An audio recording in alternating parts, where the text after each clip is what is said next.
Hello and welcome back to the Rapsberry podcast. Today I am joined by Owen Livesy.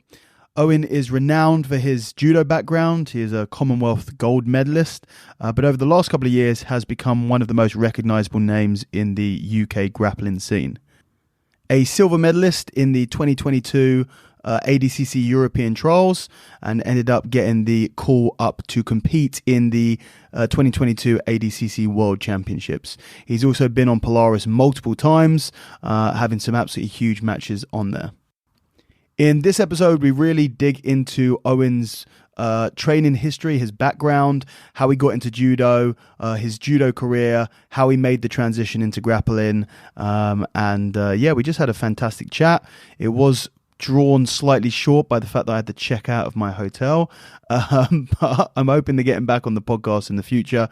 Owen's got a really interesting story and it was great to sit down and finally have a chat with him. I really enjoyed recording this and I hope you guys enjoy listening. Check it out. Owen, thank you very much for joining me, mate. Oh, thanks for having us, mate. It's obviously your podcast. I've been listening to it for a while, so it's good to be on it now. Absolutely, it's great to have you. I mean, we'll get straight into it. We're in a very fancy premiering podcast studio here. We've got a time limit because I got to check out by midday. I wanted to speak to you for a while. You're a huge name in the grappling scene worldwide, but certainly in the UK at the moment. And I think I just want to find out your full journey. So, of course, everyone knows that you started out with judo, but it's very vague. So, tell me how you got into that originally.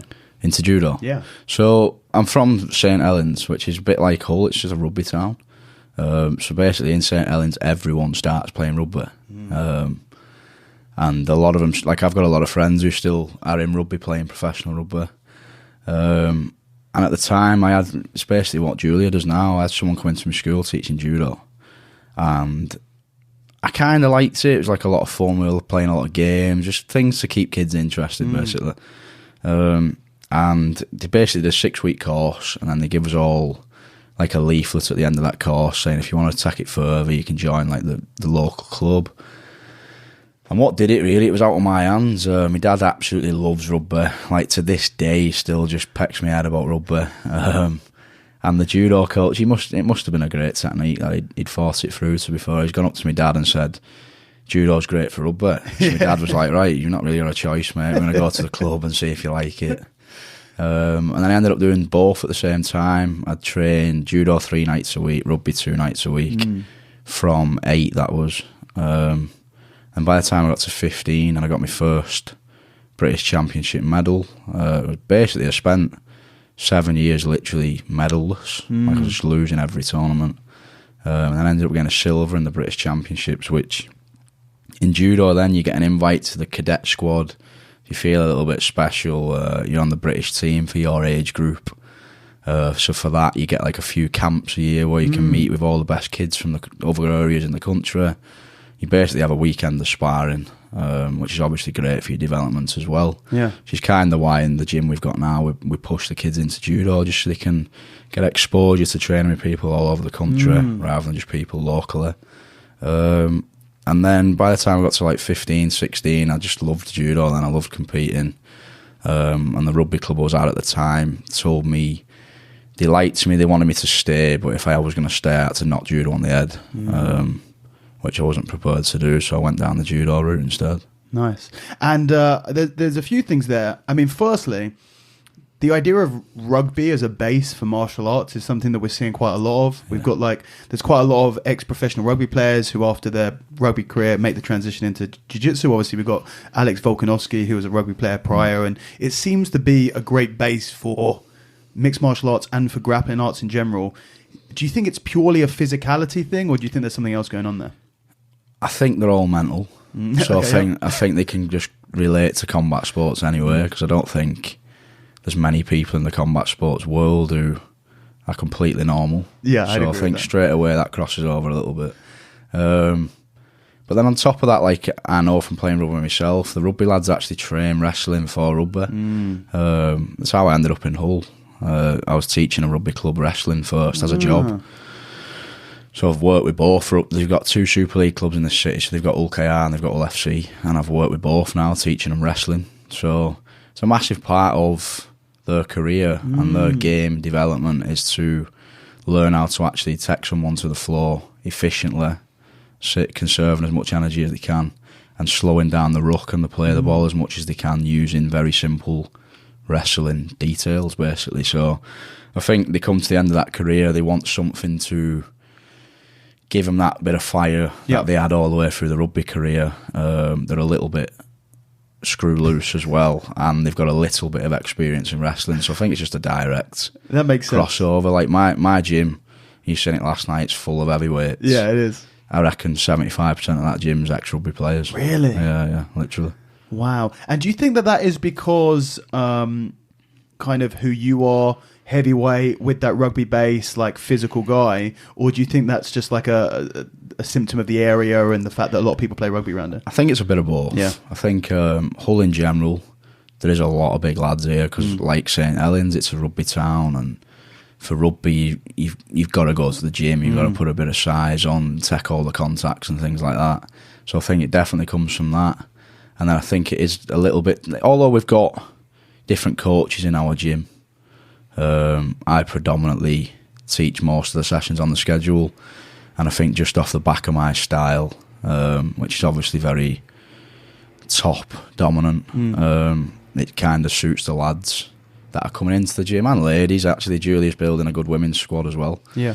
But yeah, I think it's just a result of the style that I'm just pushing in that gym, and on top of the area being how it is. Yeah, makes sense. The other thing that you were saying there when you were talking about sort of your rugby and judo beginnings is this, you were medalist for 7 or 8 years or something, which is like something that's super interesting. I want to get into that a little bit because I think so many people will see someone who has had massive success within a sport and assume that it comes easy to them. So then when a lot of people start out training and they lose their first, I mean, I know people who have done maybe one tournament, 2 divisions or 2 or 3 tournaments, and they've only taken bronze, or they've not won a match, or they've gone won one, lost one, and they think, oh well, this isn't for me. Yeah. I mean, everyone who has actually competed and got to a highest level, I don't think any of them started out smashing tournaments to begin with, right? Nah, like, I just think it's longevity, mate. I do. Like, stay in the sport and the results will come. Like,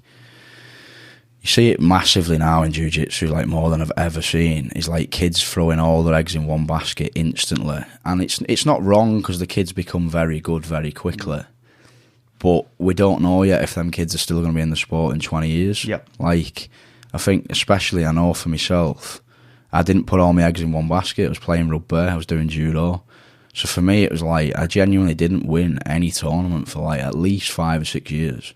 Not any tournament that actually meant something for a kid of that age. Like, I'd win like local, domestic tournaments, but as soon as we went to like national tournaments, like competing against kids from elsewhere in the country, I'd just get battered. And I remember like we'd just do the British Championships once a year.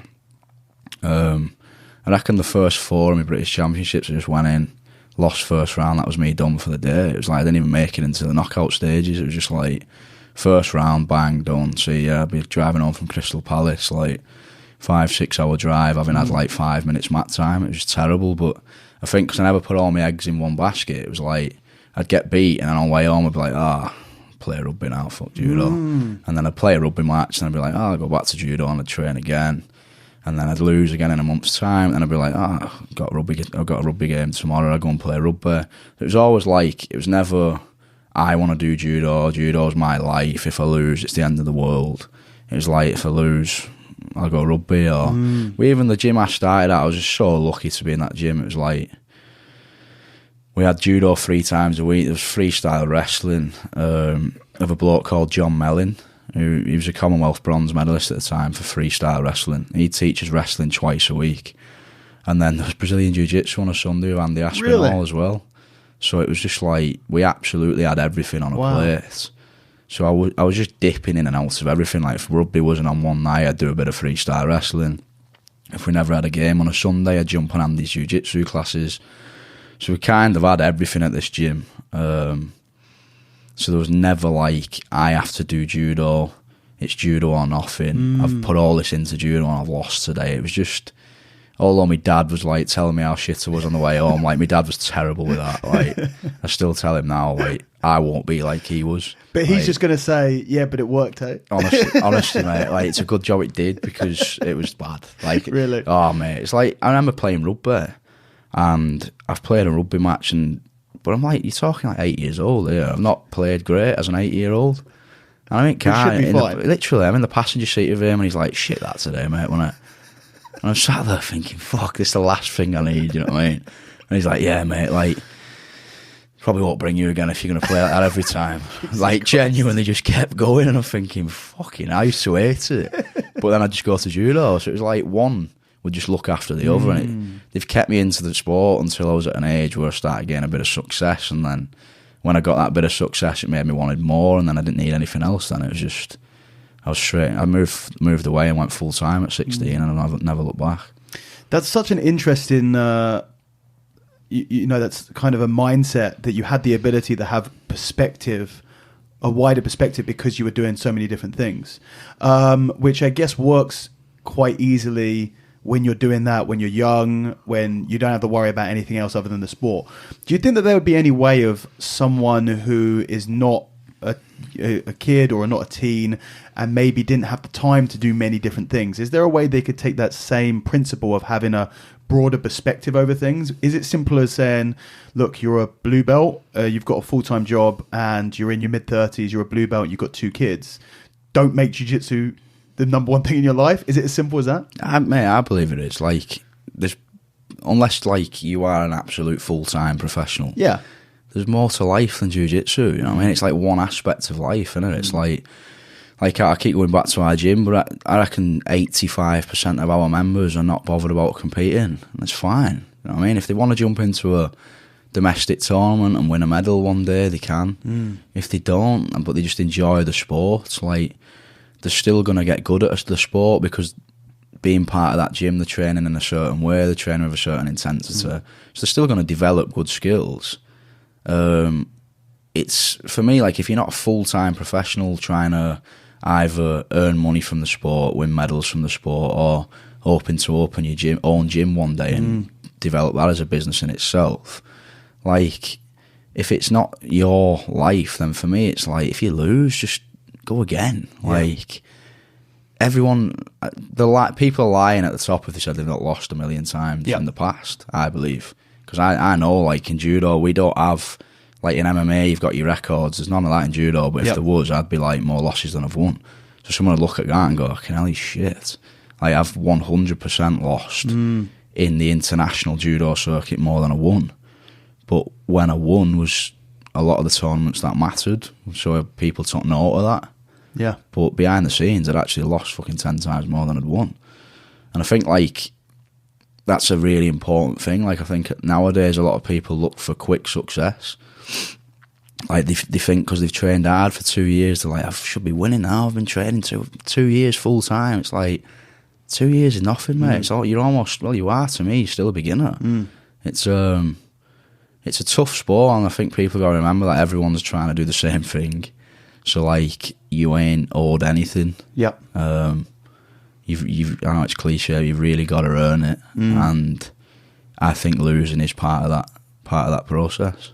Yeah, that's spot on. I think you're right about that, which is we don't have records, and more importantly, when you look at someone's achievements, it says gold medal in the British Open, bronze medal in the Europeans. It doesn't say lost first fight in the British Open 2017, you know? Yeah. So at the end of the day, it's kind of a numbers game with competition, which is, it kind of only matters if you win, right? Yeah. It literally, like, statistically, it basically only matters if you win. If you lose, no one really remembers or cares. It doesn't go on your record. But if you win, so you've got to just kind of roll the dice on it every time. And if 9 times out of 10 you're losing first round, but 1 time out of 10 you win a gold, the only thing in 5 years' time that anyone's going to see is that gold medal, right? That's on your CV, isn't it? It's like you go to a seminar and people say, "Oh, give me your best achievements." Yeah. They don't say, "Tell me how many times you lost." Do you know what I mean? It's like, you only need 5 good achievements, and then you can do what you want, can't you, really? So if you've got a 10-year career and you've got to get 5 good achievements, if you look at it like that, then you've got 8 years to lose if you want, and just grab them 5 achievements in your last 2 years. So, yeah, I encourage people to try and learn as many lessons as they can. get out, train with different people, get out of your own environment. I think you should always have that base to come back to and develop the skills that's just let you down wherever you've gone, whether that be competition or training. But I do, mate. I just think it's. I think you've got to take a really laid back approach, as in you get tapped to see that as a positive. Like, absolutely remember how that happened and iron that out for next time. And get out as many times as you can. Get out to as many tournaments as you can. Just learn your lessons and don't see the tournaments as pressure, and just make sure you see it as all of it's just building blocks to when it actually matters. So as long as you can perform on that day when it matters, which I kind of feel like, however, I don't actually know how I've done it. I do believe it is just from pure experience that I've got to a stage now where I can perform when it matters. Yeah, no, that's great advice. I think just, sometimes I think that you've got X amount of bad performances in you. Yeah, get them out as quick as possible. Yeah, right? 100%. I'm all for that, mate. I just think, like you've said already, no one actually remembers. Yeah, do you know what I mean? It's like, get out there, throw yourself out, learn your lessons, and you've got to lose. It's something for me. You've got to. There's so many reasons why you've got to do it. It's not just learn lessons in terms of performance. It's get the feeling of losing, like realise what it feels like, realise how you don't like it, realise what you've got to do to stop that happening again. Like, I just genuinely think it's such a huge part of the process, and I know from running a gym now that a lot of people don't want to put themselves out there for fear of losing.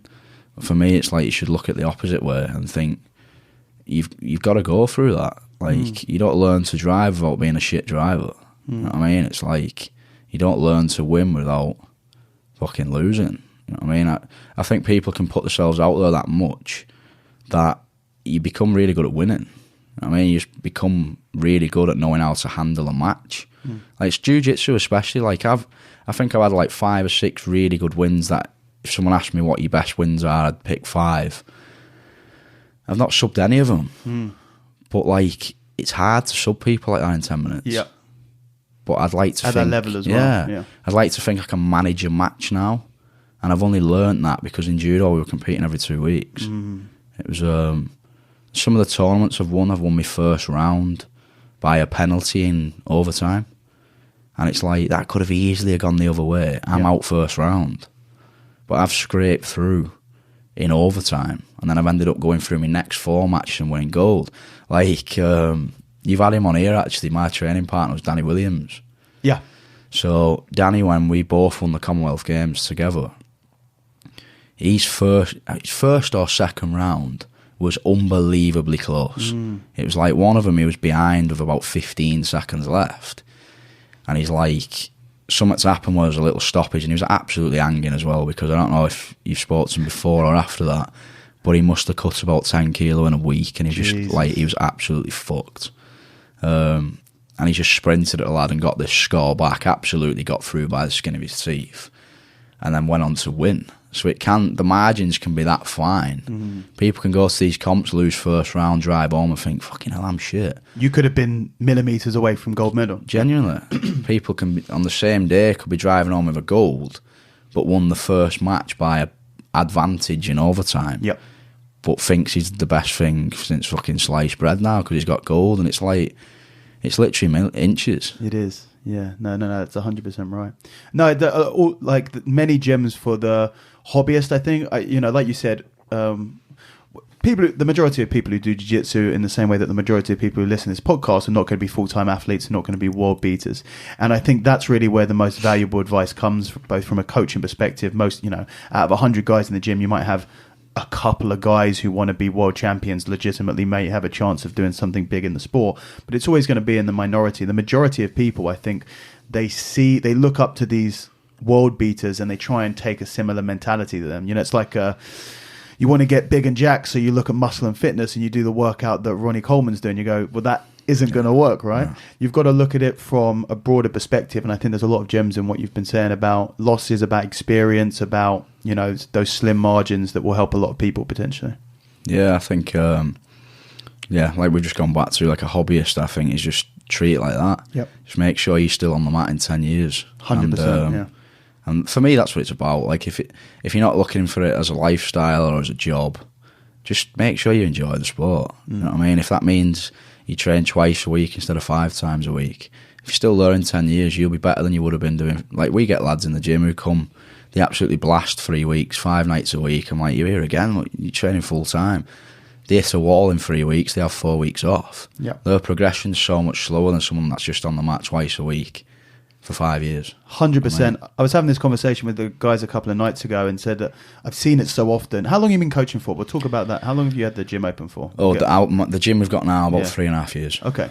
I've been teaching for 16 years. Yeah. A really long time doing jiu-jitsu, yeah.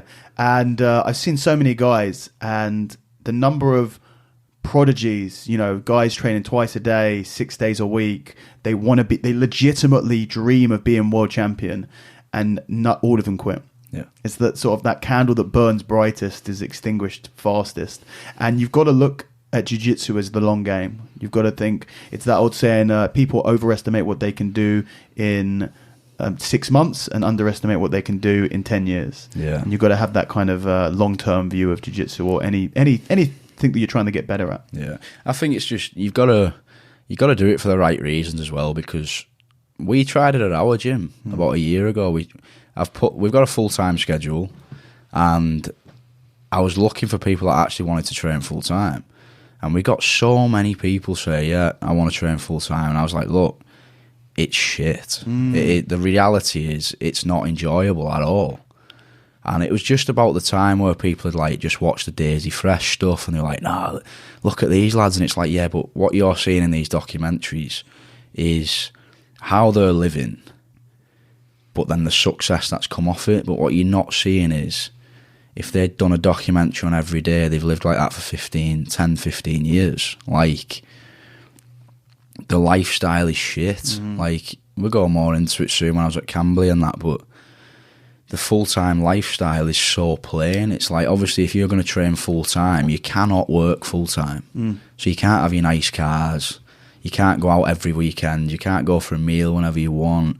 If you meet a girl, you can't take her out and take her to some really nice restaurants. It was like, genuinely, our life was just get up, train, strength and conditioning, train again, technical, make sure you're eating really well, go and sleep for 2 hours, get up, make sure you eat again, relax with the lads for 2 hours, make sure you eat again, spar, eat again, go to bed, Monday to Friday.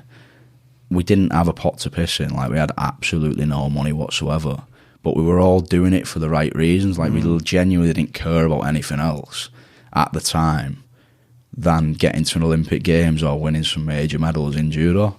So having no money was absolutely fine. Like, having a shit car that your mum could cover the insurance for you was absolutely fine. No one was bothered. At the minute, a lot of people that we had coming full-time was like, I want to go full-time, but I want to pay for my Audi, or I want to go full-time, but on a weekend I want to go out and get pissed. And it's like, that's not full-time. It don't work. Like, if you come in on a Monday and you can't deliver because you've been out all weekend, that isn't full-time, and you're not going to get the results anyway. So you're absolutely wasting your time. You might as well go and earn good money so you can live the lifestyle you want. And yeah, we ended up with 0 people training full-time because it's just not an enjoyable lifestyle. So if you're not doing it for the right reasons, it's I think people see people in MMA now predominantly making big money, but what they don't see is the 90% underneath them that are living like that and still make no money. Yep. And it's like, it's not a glamorous lifestyle, do you know what I mean? Not at all. Yeah, 100%. And I mean, when you think about that, and we'll get onto that now, because I'm assuming that's what happened. You said you went full-time at 16. Yeah. And that is what you're describing is that training schedule. For how many years was that life? So, do you know what? The first year, I absolutely despised it, and I moved back home. Really? So I moved. So where were you training? This is in Camberley? I moved to Dartford at first, in Kent. So at the Dartford Judo Club? Yeah, so that Dartford Judo Club's a phenomenal facility. Amazing. And that was literally, that just got built for us. So that used to be called the British Judo Performance Institute. Wow. So they sent all these letters out. It was my last year in school, and I was number 1 on the junior team, which is under 20 years of age. So I was number 1 in the country at under 20 years of age. At 16 years old? Yeah. At under 73 kilos. So we're getting all these letters out. It's like there's going to be a full-time performance institute where you can all move here, you get paid to train full-time. There'll be a small squad here. So we all got these invites, and then it was up to us whether we wanted to go or not. So I moved there at 16, and my life just changed because I was training really hard as a junior, but not proper full time because I was 16. Yeah. Like at the time I was going to school, I was like, I'd train every night religiously, but I wouldn't train in the morning. I'd lift weights in my lunchtime at school. I'd go to judo or wrestling in the evenings, and I'd just do that Monday to Saturday. I didn't play rugby anymore. I'd do Jiu Jitsu on the weekends at Andy Aspinall's place. But if I wanted to go out, I'd go out. You know what I mean? There was no, like, you have to be here. Although I was always there, it was just no one was telling me I had to be. And I kind of liked it like that. When I moved away, the way it worked was we got put into flats. So I got put into a flat with my training partner called Lewis Keeble, who was really good talent. He ended up going into the RAF, Lewis. I lived with him for about 12 months. Just so many new experiences. Like, Lewis was my best mate, but after 12 months I wanted to kill him. Yeah. You know, like, you start living with someone you've never lived with before. It's at a young age as well. Yeah, it's like you both started really annoying each other, and we could both sense it. It was, we were genuinely best mates when we were travelling around with the junior team, but then when we were on top of each other all the time, it just, things that we didn't like about each other came out, and we're training full time. But it was like you had to be there every morning. You had to do the technical session, which at the time we had a French coach there. The technique was very different to how I'd been taught before, and it just wasn't my style of teaching. So I'd get through them sessions, not really enjoying them, and then we'd go straight next door and do strength and conditioning, which were good sessions, and we'd spar in the evening. But it became very much like school, like, because this was official. Like, Camberley's not official. The British Judo Performance Institute was. So they'd put like workshops on for us, which were really good in terms of like education. As in, like, not jiu-jitsu workshops? No, not judo workshops, no, sorry. It'd be like nutrition, like how, all really good stuff, like how to get the most out of your training, what we should be doing lifestyle-wise. But you had to be there, so it was like, then your days ended up training for 3 hours in the morning, going to a 2-hour workshop, coming back. Honestly, I did 12 months and I absolutely despised it. So I moved back home for about a year. And I was just a little bit lost because I'd left school. Yeah, you'd gone all in on the judo and then it hadn't worked out. Yeah, like genuinely no qualifications, no ideas at all about what else I wanted to do other than judo. Which to this day I was the same, to be fair. So then I ended up moving to Camberley then when I was about 18, and I stayed at Camberley for a long time. So you mentioned briefly there, and I want you to elaborate on that, Camberley was not official. Yeah. What does that mean? So, like, British Judo is a governing body, so they'll make like their own performance institute, where if you move here you get paid. You don't get paid a lot, but you get some money. You get more support with like trips and stuff. So if you're part of the British Judo Performance Institute, they'll select you for tournaments, they'll fully fund your tournaments. Whereas Camberley's not seen as an official British Judo centre. I'm not sure if that's changed now, but it never used to be. So if you went there off your own back, you train full-time with what they've got set up there, which I thought was phenomenal, and it still is. But you will not get the support in terms of funding. You'll have to find your own sponsors to fund your tournaments. So you just don't get that sort of financial support that what you would if you went to the British Judo Centre. So it's the same concept, but it's independent, essentially. Yeah, you're a full-time athlete regardless. Obviously, you just have different coaches. But you choose, if you go to Camberley, to be completely independent, and you've got to find your own sponsors off the back of that and get to where you need to get yourself, basically. And you would think that a independent sort of organisation like that would not have the level of success that the official one does. But I know that Camberley has produced some incredible athletes, right? Mate, Camberley's just like... Have you ever been to Camberley? I don't think I have. You should go and look. 'Cause it's literally like... it's such a... There's no place like it. Like, I've never been to anywhere else like Camberley. But it's so good for being an athlete. It's just... When you say there's nothing like it, in what way? Well, you all live together. Yeah. So there's no, like, you all have your own flat. It's literally a cabin on bricks. So everyone lives in one room? Yeah, so it's one big cabin. It's genuinely a cabin on bricks. You got one front room, which everybody shares. You got one kitchen, which everybody shares. So you just have one fridge. You just put your own stuff in there. How many guys are we talking? 15 to 20. Wow. Guys and girls? Or? Girls moved in about my last 2 years. Changed the concept of it a lot. A lot. Obviously, like, lads' banter just gets absolutely mental when there's so many here living together and it's just you lads. Yeah. That couldn't happen anymore. When women were living in the building, it just completely changed everything. Not necessarily for the worst, but... Just different. The atmosphere was different, yeah. But predominantly the time I was there, it was just men. You'd all have your own cupboard. You used to have one cupboard. You put all your food in there.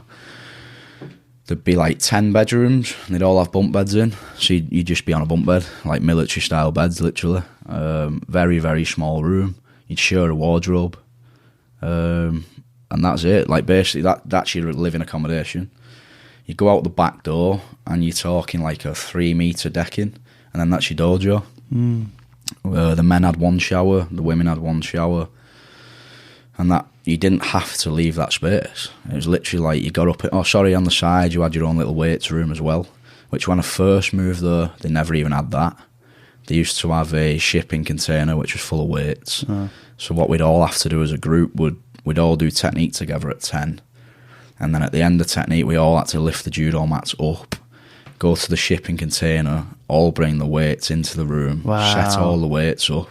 There's a picture like reeled far down on my Instagram. We'd all lift weights, like everything was free weights, on where the judo mats used to be. Then we'd all put the weights back into the shipping container, all put the judo mats back down, go back into the cabin or the accommodation, eat there, nap. Then we'd come back and we'd have randori, which is like our sparring in the evening. But it's such a... Like Luke Preston, who runs the club, is like a phenomenal coach, but he's a really good people person as well. I think he's pretty highly qualified in psychology. He's really good at handling people, really good at like getting you mentally ready for competition.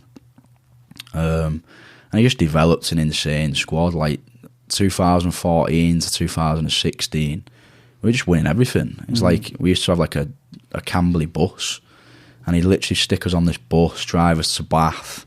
So Bath Uni have a full-time centre as well. So he'd drive us to Bath, we'd just spar there for 2 hours, drive us back. He'd drive us to Wales on a weekend, we'd compete in the Welsh Open, drive back. He'd drive to Belgium one weekend, we'd do the Belgium Open, we'd drive back. He'd drive to Germany, we'd do a weeks-long training camp with our national team, drive back. He'd drive us to France, we'd stay in the Formula 1 for a week and train at the Institute, which is just sparring every night. And I don't know if people know, but the French level judo is phenomenal. Yeah, some of the best in the world. Literally. So you'd be sparring with some of the best people in the world. And where we were living, it was a 2.5 hour drive, just straight over the Euro tunnel. So like you had everything you needed, and because you lived with these lads, it was like you were genuinely like brothers. Like you were so close with each other. Like Danny, I haven't seen Danny for like 5 years now, 4 years. And he ended up turning up at Polaris. Yeah. And he came for a beer with us, and it's like I'd never been away. It's like just a different sort of friendship with each other. So like towards 2014, 2016, literally every single domestic tournament we were doing, everyone was just winning in every weight category. We did a South American tour. So we competed in Argentina, Chile and Uruguay, back-to-back weekends. Like everyone was medaling. And then obviously we had that Commonwealth Games when it was in Glasgow, where literally Ashley won at 60 kilos, Danny won at 73 and I won at 81. So there's only like 7 men's weights and Camberley won 3 of them. Wow. Like gold as well. So like the squad was absolutely on fire. And is that something, because it can happen, I think, we see it in MMA, we see it in Jiu Jitsu, where the perfect storm happens in terms of a gym, and it won't be that the gym will reign indefinitely for many years, but just everything will come together at a certain time, and they'll be almost unstoppable. Kind of reminds me like Shootbox when, you know, they had Arona and Shogun and Ninja and Vanderlei and Vadum and all of those guys, and then it will move on to another gym and they'll have huge momentum. Yeah. Did you feel like for Camberley, was that time around, you know, 14, 15? Yeah, for me it was. I think we just had a few people in different weights all peaking and at the same time. Like, I think Judo, you peak a lot earlier than some other sports for whatever reason.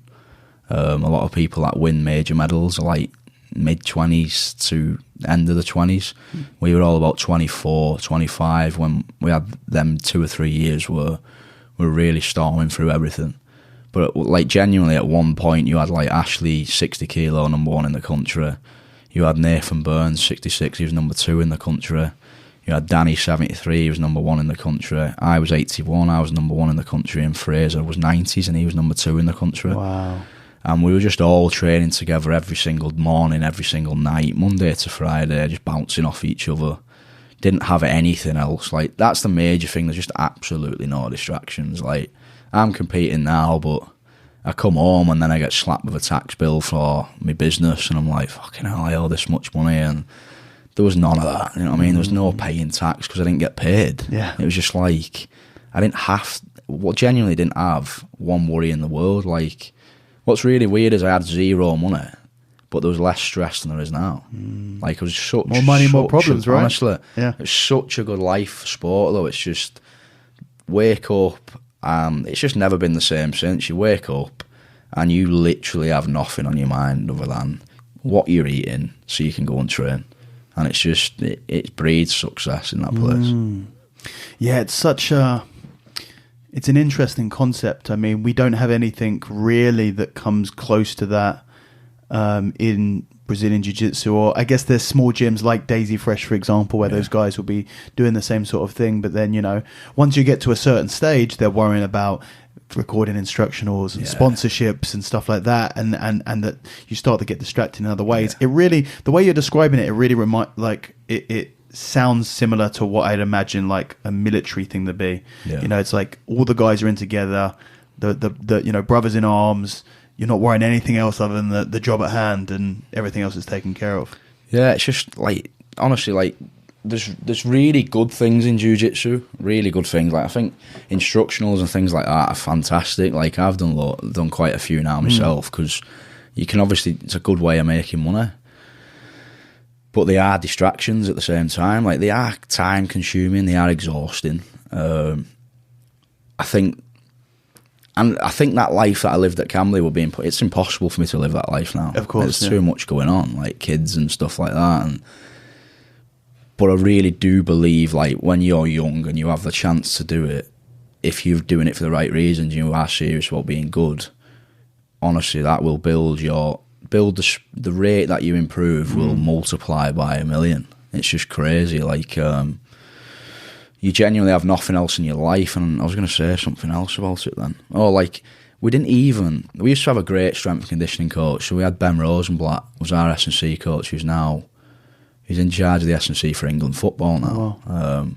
At the time, he was doing our S&C, but he was also head S&C coach for the women's hockey team. You remember when the women won the Olympic Games in hockey? He was their coach then. So he'd do our S&C as well. So in terms of strength, it was like really, really on the money. But we wasn't like since I've left judo, it's like there's so much more science, and you should do it this way. And like, I remember in Camberley, some mornings we'd wake up, we were meant to be doing this specific strength conditioning session, and Luke could just walk in and be like, lads, get on the bus, throw your trainers on, we're going to Blackwater. So Blackwater was like a big forest, and he'd just have us doing an insane amount of hill sprints, which was completely different to what we were meant to do that day if we were meant to follow the structure of the strength conditioning plan. But it just worked in other ways. It was like such a hard session. Everyone absolutely despised it, but everyone was doing it together. And I think like the judo's an individual sport, but it's a team sport as well. It's it's like Jiu Jitsu. Yeah, like if you haven't got a good team, if you're not really close friends with your team, and like we'd travel around in Camberley and like we'd be with people from other full-time setups and they just didn't get on as well, and like they'd be in a 4-star hotel and they'd be like, fucking hell, it's shit here. And where we were all like, we really get on, like genuinely like a family, and we'd be in this hotel like, mate, this is fucking phenomenal. You want to see where we live? Like this is like, we're on holiday. And it for a sport like that involves a lot of travelling and a lot of, like there's so many times in judo where I've been in some ridiculous situations, like you're in a mental country that's absolutely like on its knees. You've got no money, and like if I'd have been living somewhere else and a bit more comfortable, I'd probably been panicking, probably affecting performance. Where you're at Camberley, you're with all these lads who you just bounce off. You're all used to having nothing. Like I don't think there was ever a situation like if I speak about some of the things that actually happened on these trips, it's like they're ridiculous. But at the time, I just dealt with them because it was like almost normal. Like what sort of stuff? Oh mate, I've had some crazy trips. Like I almost got kidnapped in China. That's a legit story. That's a good start. So I've gone to. I feel like everyone I know who's gone to China has a story about how they almost got kidnapped. Like I don't know if I've gone to the wrong part of China, but I hate China. Have you ever been to China? I haven't, no. Like when I've said this to other people and they've been, they're like, "Man, I loved it," and I'm like, "Where did you go?" Because well, China's very big, so there's a good and bad parts, I imagine. So it's the trip started. I went to Japan on my own. So I went to Japan to train on my own.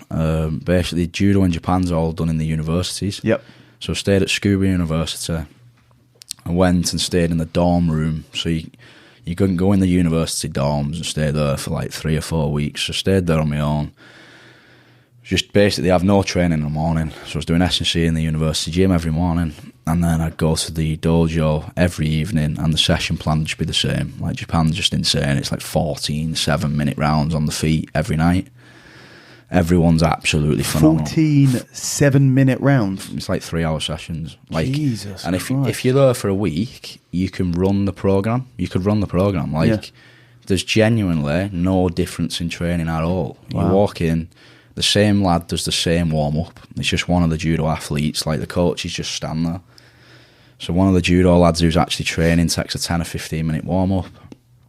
Then we do roughly, I'm not even taking the piss here, like roughly 300 reps of uchikomi. Like just absolutely ridiculous. And then 14 7-minute rounds. Jesus. And that was every night. Like the style of Japanese judo and European is so different. Yeah. So European judo is like super physical. It's all about dominating the grips, like breaking your opponent's posture, using your feet and then throwing off the back of it. Whereas then you go to Japan, if you fight like that, you will get battered because it's 14 7s. So it's like you get to round 3 where you've been snapping everyone's grips and you're done and you've got 11 rounds left. It's like they just grip up with each other, super relaxed, move around, and the technique's just a different level. So you do massively level up. You normally feel the advantages of that about 2 weeks after you get back to the UK. So we do this regular, but I paired this up with a tournament in China. So I've got to the end of my time in Japan and I flew to a place, it's on the border of Mongolia, it's called Hohhot.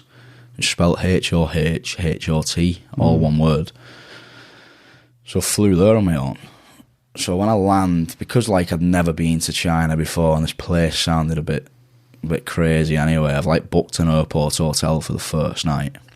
Smart. To then go to the official hotel the day after, because I was landing about 1 a.m. So because I was in China as well, I found the printer in Japan and I even printed off the picture of my hotel with the details on and everything. So I've landed in Hohhot and straight away it was absolute fucking carnage. Like there must have been 1 million people in where you're picking your bags up. It was just absolutely ridiculous. Like I couldn't even find my bag. There's people running around everywhere. There's people spitting all over the floor. I was just like, fucking, like, I want to go home now. It's the first place you found that was like, oh, Camberley is actually pretty luxurious. Lovely. I go back now. So I found my bag. I've like scrambled outside, and mate, I've never seen anything like it in a country where you know, you get taxi drivers coming up, do you want a lift and that? Like, these taxi drivers are grabbing your shirt. Like, they're pulling on my arm. And no one can speak English. It was like one part of China where it's border of Mongolia. None of them have learned English at all. So they're all just shouting random Chinese shit. Why are you there again? For a tournament. For a tournament? Yeah, Wow. so it's the worst trip I've had this by far. So some bloke comes up and he seems alright. So he's like shouting at me, so I'm guessing he's saying don't want a lift. So I'm like, yeah, put my thumb up to him, like show him the hotel. He's like waving me over. So I get in this car, throw my car at me, bag in the boot, get in the back of his car. And as I've got in though, I realise it's him and another bloke. It's a bit weird straight away, like two lads in a taxi. So he's driving. It's an airport hotel though, so I'm thinking 5 minutes I'll be there. Mate, 45 minutes later, still in this car. So in China as well, as soon as your plane hits the floor, your phone's gone, mate. You might as well throw it in the bin. It's like all social media. What year was this? This would have been about 2018. Yeah, this was like when I was pushing towards thinking I wanted to go to Tokyo, but I never really had the same mindset anymore. Yeah. But as soon as you land in China, your phone signal's gone. All your social media, it's like there's a ban, isn't there, in China on social media? That's right. They have their own social media network. You can't use Facebook, Instagram, stuff so like that. You like press your Facebook app and it just don't work anymore. Yeah. It's bizarre. It's like your phone just cut off. So now I'm starting to think like it's absolutely pitch black. It's about 3 a.m. A random English lad in Ho Hot. My phone's gone. Like if I go missing now, there's not a Chinese man in Ho Hot who gives a single fuck. Yeah. You know what I mean? So I start panicking. I'm like tapping this bloke on the shoulder and I'm like showing him this paper and I'm like, where's this hotel basically? And he's just like shooing me off. I'm thinking like, what do I do? Fuck. So he genuinely like pulls into this, must have been about an hour I've been in the car now. He pulls into this like, I can genuinely only describe it as like a Chinese council estate. Yeah. And he's driving through these roads. It's absolutely pitch black. Like there's barely any street lights at all. And he pulls up outside this normal house. And he's like, here. And I'm like, mate, I've got a picture of the hotel. And there's like 20 floors on this hotel and you're outside a fucking house. Like, how are you trying to tell me it's the same place? So, like, I had no other option, so I've got out. And he's like, walked me into this house, opened the door. There's like, it's a house. Like, I'm in someone's, like, more or less like a front room. And he's opened the bedroom door and said, put me in. So I'm, like, absolutely losing my head now because I'm, like, really panicking. So I'm like straight up refusing. So we walk outside, right? And as I walk outside, a white van pulls up. So I'm thinking, this is it. I'm fucking done. Yeah. They open the back door and there's like 5 Chinese blokes in the back and he's like telling me to get in.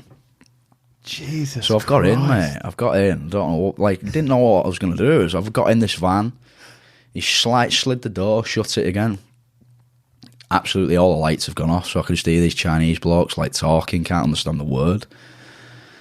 Seemed like I was in the back of this van for about 30 minutes, but it was probably like 3 minutes. He's pulled up, opened the door, I'm outside a different house, puts me in this fucking, opens the door again, takes me in, opens another bedroom door, he's like telling me to go in. So I thought, I'm not getting back in that van, so I've gone in. So he shut the door, I'm just sat on this bed and thinking, like, what's next? Like, what's coming? Yeah. No one came back at all. So I'm literally sat on this bed for about 2 hours, could not sleep a wink, just waiting for someone to come back. Somehow I've, like, genuinely passed out, woke up in the morning, and no one's been back yet. So I've, like, walked to the door, opened, gone outside, and I'm literally in a council estate. I have no idea what the fuck's gone on at all. So I'm walking through this council estate, pulling my bags. Like, there's genuinely, like, Chinese kids, like, playing Kirby and like fucking playing football in the street, like full on council estate. I've walked for at least an hour and 15 minutes to find the main road, flagged the taxi down, shown him the picture, and then he took me to that hotel. Jeez. So I have no idea at all. Like, I didn't even pay the blokes. They didn't even ask for money. So I have no idea to this day if someone was going to come back that day. Or whether they were just the nicest guys. They just wanted to put you up in their house. Literally no idea what happened. That sounds absolutely terrifying. But I didn't panic that much. That's the thing. It's like, I didn't really care. It's really weird. Like, I actually managed to fall asleep when I probably should have been, like, looking for help. Barricading the door, yeah. It's weird. Like, but yeah, like, mate, that's one of many, though. Yeah. Sounds pretty I won't crazy. advise getting into judo. So, we have to talk at some point about, it was a 2014 Commonwealth Games that you guys won. Talk me through that tournament, and I mean that's such a massive accolade, sort of your main judo accomplishment. What was the training like leading up to that? And like you said, it was that one tournament that all of you guys just smashed it. Yeah, like to win was phenomenal. As an experience, it was phenomenal. 'Cause it was the first time I'd been in like an athlete's village and been treated that way. Like judo's a huge sport worldwide. Like a lot of people in Britain don't realise how big it actually is worldwide, because in Britain no one really knows what it is that much. But you travel the world with judo and you realise, like Russia, Ukraine, Eastern Europe, it's like their main sport. It's like judo, sambo. It's like their lads are super well looked after. Like you go to France, the judo players are like superstars. Yeah, it's and considering that's so close to Britain, it's crazy how different people look at judo. So it's the first time, like obviously when the Commonwealth Games, like your BBC gets involved and there's a lot more media. Like we'd never had media before. It was like we was getting interviewed, and if I could find some of them interviews, it's absolutely awful. It's just like, forget media training. Like you're talking to a lot of lads that live in a cabin. Like it was just a mess. But yeah, we prepped really well. Like we started to get some things funded then because it was for Team England that we were representing. So we started to get a bit of funding up to the Commonwealth Games. They booked us a few training camps. We did a training camp in Kendal to start. It was like a holding camp, training camp. And then we did a camp in Spain. So we used to go to this camp called Castelldefels, which basically still until now is one of the best camps in the world. And it's genuinely straight on the beach. It's a phenomenal place to train, but it is super hot. Literally all the best countries in the world come to this one place. They meet for a week and spar, which again now this is why I push cross training so much, because I find it absolutely bizarre how different judo and Jiu Jitsu is in this way. It's like I could be fighting in the World Championships in 2 weeks, so I will go to France and train, and the French lad who's in my way will spar. Really? Yeah, like no. So Castelldefels is once a year. Is there no concern there at all? Because there's a big culture in judo with cross training. There's a bit of a culture in jiu-jitsu that is a bit more possessive, where they don't. Some people are very happy for you to cross train. I know you are. My students, no problem. Other people, not so much. But rolling with someone that is going to be in your division at ADCC or World Championships or something would still be a little bit too far. But like honestly, like judo, Castelldefels, there's just no concern. Mate, the top 10, top 15 in the world are all on that mat, all sparring with each other. Like that's gospel. Like, and these camps, that's not once a year. Like Castelldefels is once a year, but then there'll be a Paris tournament, which is like one of the major tournaments in the world, once a year. That's held at Bercy Stadium in Paris.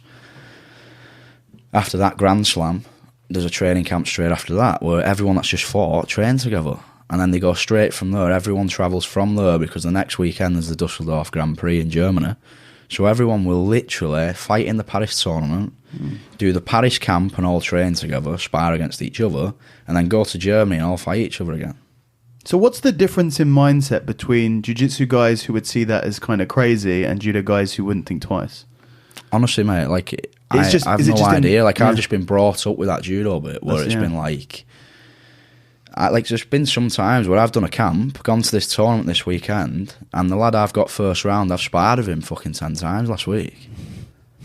It's just, and now that it even sounds a bit mental to me because now you're getting used to that. Now I'm getting used to the grappling. I'm like, that was fucking insane. But yeah, that's just literally like we did that for 10 years. Wow. It was just completely normal. And that's built into the culture. Like Mittersill, we go to Mittersill in Austria every January. Everyone in the world starts their year there. So it's such a ridiculously good camp. Everyone comes from everywhere. They all start the year with 2 weeks in Austria. Everyone spars each other. So then all the tournaments they started, they just trained everyone last week. It's bizarre, but it's just a massive part of it. Is there a big difference in the dynamics of a match versus the dynamics of a training session? No? Like, if you're sparring with someone in the top 10 of the world, you can't practice shit. Yeah. You'll get absolutely You're playing your A game, Yeah, like you're going full out. It's just, honestly, like, you'd have to watch it to understand. It's like, you've genuinely got the best people in the world, all with different back patches on, saying what country they're from, all going hell for leather on each other, not giving a thought about the tournament next week. Yeah, just imagine, like, imagine that room if you were talking about the same thing for, like, ADCC. Oh, it'd be like you'd have Gordon Kine and Craig Jones all sparring just rolling with each other, slapping hands, rolling. It just never happened, would it? It's so bizarre, it's just isn't mental. But we went to Castle the Fells, and like I said, like, Camberley was just, we'd all trained super hard, but we didn't do everything perfect. But because everything else was so good, we got a lot of success. So, like, Castle the Fells, for example, like, this was probably 2 weeks before the Commonwealth Games. And what Castle the Fells do is, say, like, the camp finishes Monday morning with a session. Sunday night they put a party on, which is just an absolutely ridiculous idea, and I've no idea why they do it at all. So Luke sat us down at dinner Sunday night, and he said to us, lads, you've had a really good camp. I'm going to let you go to the party tonight. Don't take the piss, because you've got sparring Monday morning, and regardless of what state you're in tonight, you will be sparring Monday morning. So I'm like, yeah, no worries. So back then, is it Saturday night or Sunday night? Sunday night. Okay. So then the camp finishes Monday morning. So then I had a thing that I've still not really got rid of it now. It's like I either don't drink or I have 25. You know what I mean? So it's like, I've gone to this party and I've got the full thing in my head that I'm not having a drink at all. I've had a drink. So then, like, it gets to like 4 a.m. and I'm still fucking going hell for leather in this nightclub. And thinking I've got sparring at 10. And our hotel was like at the top of an absolute monster of a hill. So all, like, my memories are literally just like staggering up this hill, absolutely smashed to pieces. I get back to my hotel at about 5 a.m. But I knew I had to hold it together. Breakfast was at 7. Training's at 10.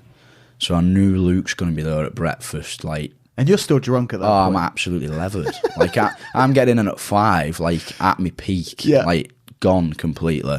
Setting an alarm for 2 hours' time. Jesus. So my alarm goes off, and, like, I haven't sobered up whatsoever. I'm walking to breakfast, and I can see Luke, and he's like, I'll never forget, he's just sat at the end of the fucking restaurant, and he's literally just staring, like, at the entrance. So I clock eyes with him as soon as I come in, and I'm so fucking drunk. So, like, I'm looking at the floor, and, like, I mustn't have been walking right or something, because as soon as I've sat down, he's like, you're absolutely fucking smashed. So I'm like, no, I'm all right, mate. And he's like, well, mate, I don't care, actually. He's like, because you're still training, because I told you this last night. So I'm like, yeah, like, I am training, you're right. So I've gone back, I've got my gi, absolutely bladdered. Like, I've never trained a session so pissed, like.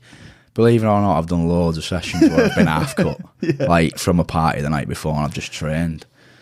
But this one, I was genuinely, like, gripping up, and I was absolutely bladdered. And there used to be a Lithuanian guy, actually, and he fought 81s, so we'd all walk around at about 88. And he must have been about 5'3" and absolutely jacked to the gills, and he was just an unbelievable wrestler in the gi, basically. And Luke made me do about 6 rounds of him, and he just fucking demolished me, and I couldn't do a thing about it. And I remember every time I got thrown, Luke was just stood there telling me to get up, and he made me do every fucking single round that morning, and all I could do was smell the alcohol coming out of my fucking paws. So that was the end of my prep, believe it or not, so it weren't the best prep. Wait, how long is this before? 2 weeks. Really? Yeah, mate, we used to do some crazy shit, like. And I like talking about this because it's like, it just shows, like, if you shouldn't live like this. Like, I'm definitely not pushing that that's how you should live. But if the atmosphere is right and you're training unbelievably hard and you've got good people around you, I think, like, your mindset can do a lot. Like, now, if I got pissed now, I'd never even dream about doing that 2 weeks before. Yeah. Because, like, my next week is fucked. Yeah. Whereas, like, I was young then. It was like we could go out on the piss hard Saturday. As long as I got my head down Sunday, on Monday I was fine. Yeah. Like, I remember this is genuinely the first ever British Championship gold medal I won. I fought Tom Reed in the final. And and that was the guy that I had in the final of the Commonwealth Games as well. And the weekend before, I'd been training fucking phenomenal at Camberley. It's all Danny's fault, mate. So Danny, there used to be a club in Camberley called the Asian Courts. It's just an absolute, honestly, mate, it's an absolute dump. It's like a old community hall, and it's like a rock club. And at the time, Danny got really into rock. Yeah. So he's like, oh, we'll go down the Asian tonight. We'll have a couple of beers, and then a couple of beers to me was all right. This British Championships is next weekend now. This was next weekend. So we've gone to the Asian Court, mate. 4 o'clock in the morning, we were sat on the floor underneath the McDonald's drive-through, absolutely levering a load of McDonald's, smashed. Both won gold next weekend. So it's like, I'm definitely not advocating that anyone should do this, but the Camberley was just that good at the time. It's the John Jones thing, right? Yeah, it just did everything wrong, but it worked. Yeah. But yeah, then we went to the Commonwealth Games 2 weeks after Cast of the Fells. Me and Danny won, Ashley won. And then, yeah, we got on the piss again. So there's actually a really funny interview, mate. I don't know if you'll ever be able to find it. It's on BBC. So basically, when we won, so Ashley won on day 1, and me and Danny won on day 2. So we both fought on the same day. So, if you could ever find my final in the Commonwealth Games, what you'll see is when I win, I put my hands up, but I look up. So when I'm looking up, that is because Danny and Ashley, all the way through my match, were doing commentary on Radio 1. Oh, wow. But when I've looked up, they were both stood on the table of Radio 1, just going fucking insane. Just diving around on the Radio 1 table, and all I can see is, the Radio 1 commentator, trying to pull them down, in a sheer panic. And so basically what happens then is when you come round the side, you get some quick interview, I think it's BBC, but then BBC grab you straight away in the back. And they say, right, you literally getting interviewed in 45 minutes on BBC Live. The swimmer was there as well. Used to be all I remember is he had fucking huge feet. He's is it Phelps? Yeah. I think it was Phelps. The greatest Olympian of all time. Yeah, I think Michael it was Phelps. Yeah, so he's there as well. The swimmer. Yeah. literal greatest Olympian of all time. So he's there as well. I'm sure it was Phelps, so it was another really, really famous swimmer. So you've got 45 minutes. So I'm like, yeah, no problem. So they're like, go back in your room and get dressed. So I'm thinking, fuck this, I'll go back in my room and I'm going to drink everything in that room as quick as I can. So they took me back to the athletes' village. They've parked the taxi straight outside the hotel. I've sprinted in and I'm chugging as much shit as I can. I don't even know why I'm doing it. I'm just young and absolutely stupid. Completely unnecessary. Literally. Yeah. So then Chav's doing it same, Danny's doing it same, who's calling Chav. So then they take us to the BBC, and we're fully half cut already. And I haven't even got dressed. They're like, we told you to get dressed. And I'm like, yeah, don't worry about it. I've got my shorts on. But at the time, I had a huge, the physio was calling it a hematoma on my shin. Yeah. So I was at the time, I was pushing my shin, and my finger imprints had just stayed there. It was absolutely a mess. So I had this huge, sticky pad on my shin with tape wrapped around it that I'd been fighting in, and I hadn't even took that off. I had a pair of flip-flops on. And we ran in the BBC studio, and they're like, right, you get one drink. You can go and have any drink you want. And I'm thinking, we've fucking already had 5 or 6. You've no idea what you're doing. Go and get any drink you want, and then your interview's in 30 minutes. So yeah, no worries. So Danny goes to the bar, and this bloke's like, right, lads, we've got you a cocktail here. Puts these cocktails on, so we both just neck these cocktails. And this bloke's looked at us, and he's like, what are you doing? And Danny's like, give me another one. This lad's like, you get one. And Danny's like, mate, fucking give me another one. So the blokes give us 2 more each. We've chugged these 2. So then, yeah, mate, I've watched that interview back and I despise it because I'm just sat there and who's the woman who does the football commentating? She's got short hair. Oh, I think I know who you're talking about. It's blondie hair, short. She must be 40s, I think. I think she's retired now, hasn't she? I can't remember her name, but I know who you're talking about. She does the interview, and the first thing she says is, oh, you've still got some padding on your shin. And like the answer I give is like mumbles because I'm absolutely blathered. Like, it's just the worst interview I've ever done in my life, and it's on the biggest stage I've ever been in my life, so it's just a mess. But yeah, that was it, mate. And then literally we spent 8 days after that, which were literally just all on the piss. It was just a joke. To the point where I'd walk through, I remember one night I walked through security to get back This is in the village though, yeah. And the bloke on the security was like, Jesus, mate, again? And I'm just like, oh, fuck off, mate. I'm just that pissed, like, just being horrendous. And then we went straight to Sunny Beach for a week after it, so... Wow. Yeah, so it was an hell of a time, Commonwealth flight, to be fair. I mean, yeah, you got a lot to celebrate there. Yeah. And when did your competitive judo career start to wind down then?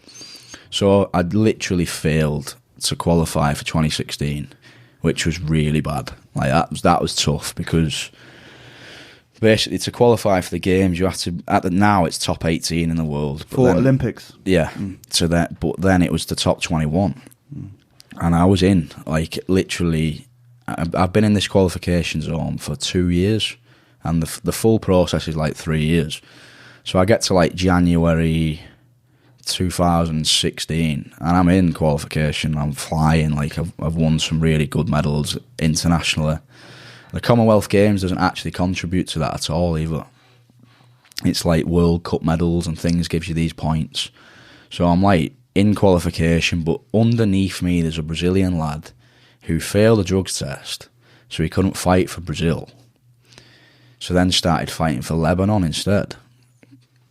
So he'd done his ban, but he fights for Lebanon instead. They won't let him fight for Brazil in Rio because he's failed a drugs test. Looks bad for them? Yeah, but he's phenomenal. So he's flying now. He's come from nowhere, and he's just surging, and he's underneath me. And I can see him coming, and he's like... The thing is, you don't want to drop out, so it puts so much pressure on you. It's like, you see someone performing underneath you, and you're like, shit, I need to win this. Yeah.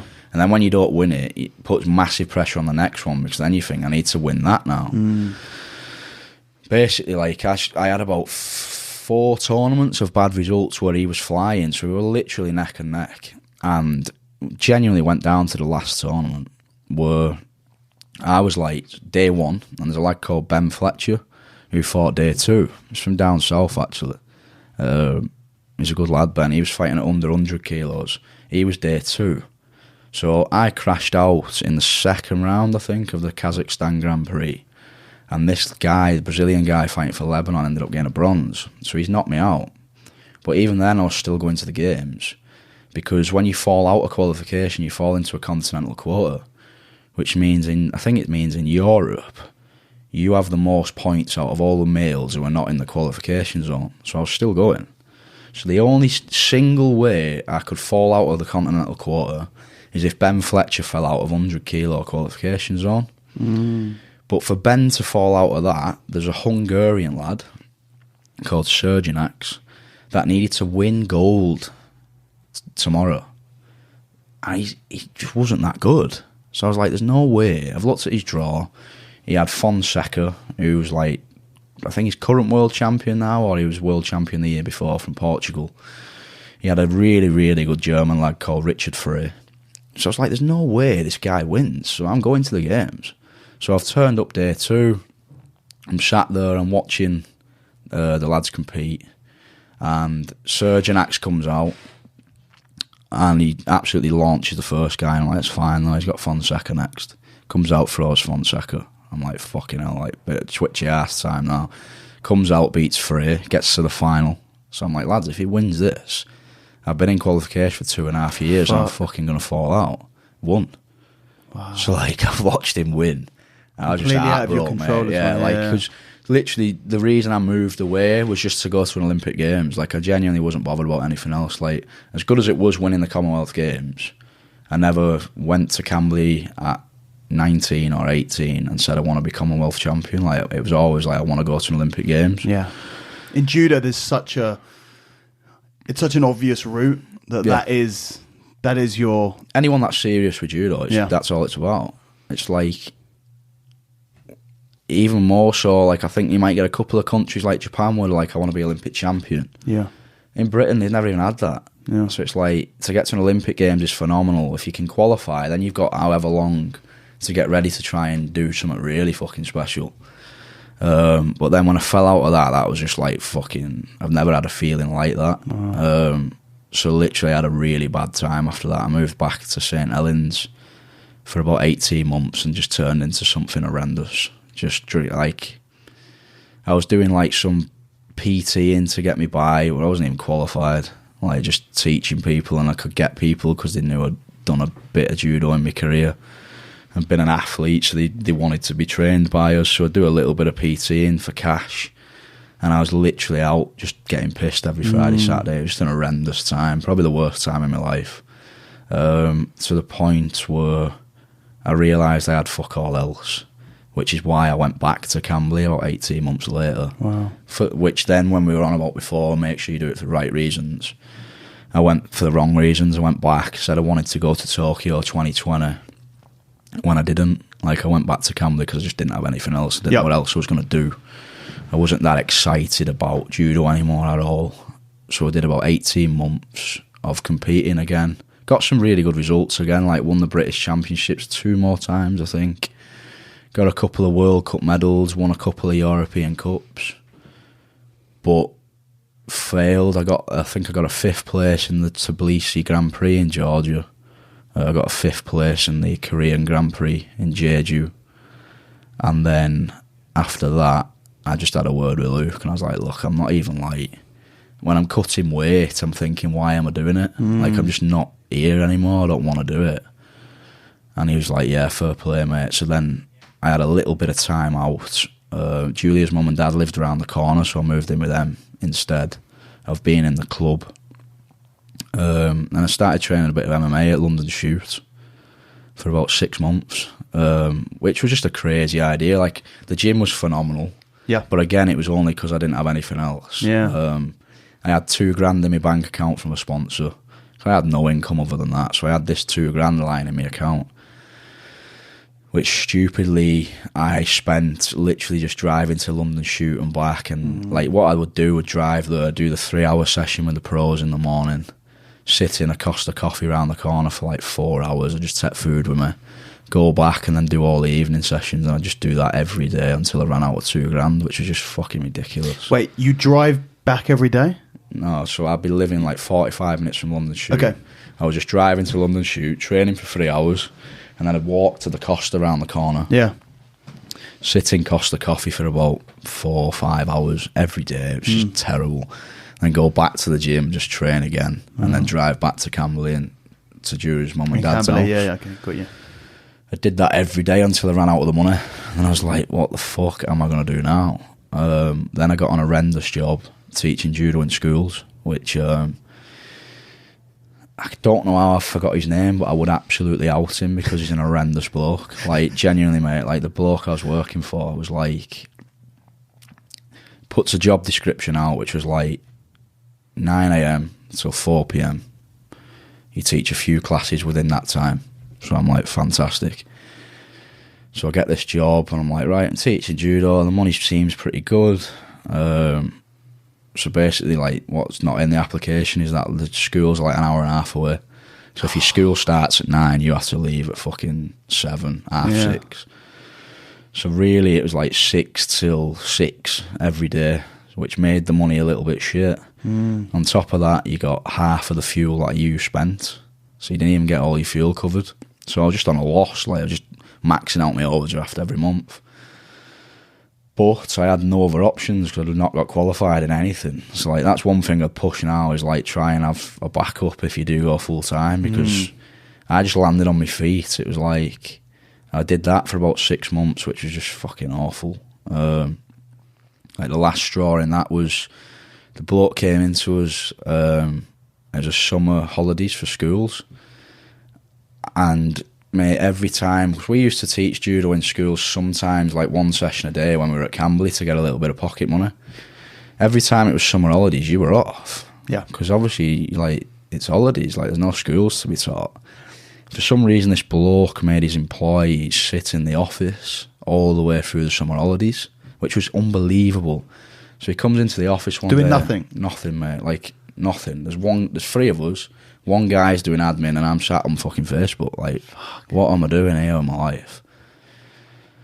So this bloke walks in one day and he's like, mate, if you're bored, you know what you could do? You could like organise a training camp and run that, make some money. So like, yeah, I'll do that then. Fucking right. So I found that I did this all myself, right? I found the venue, made leaflets, completely advertised the camp, sent them all out via email.